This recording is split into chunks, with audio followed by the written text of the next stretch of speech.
માનું સ્વરૂપ કેવું હોય તો કહેવાય છે કે સૂરજ સરીખું તેજનું સ્વરૂપ માનું ચાંદ પડ ઝાંખો પડે એવું માડી રૂપ તાર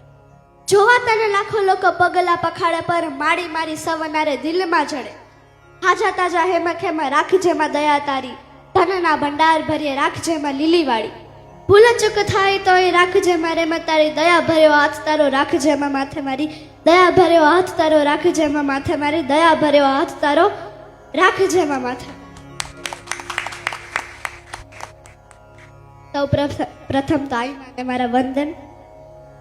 આઈમા એ સાક્ષાતમાં મોગલે રમેલા ગરબાના ઠેસમાંથી ઝરેલા કંકુનો આશીર્વાદ રૂપી અણસારો છે અને હવે હું યોગેશ અંકલ વિશે કહીશ કે યોગેશ અંકલ એ તો સાક્ષાતમાં સરસ્વતીના વીણાનું મધુર સંગીત છે અને તેમને તે સાક્ષાતમાં મોગલના ગળાના હાલમાં સોહાય છે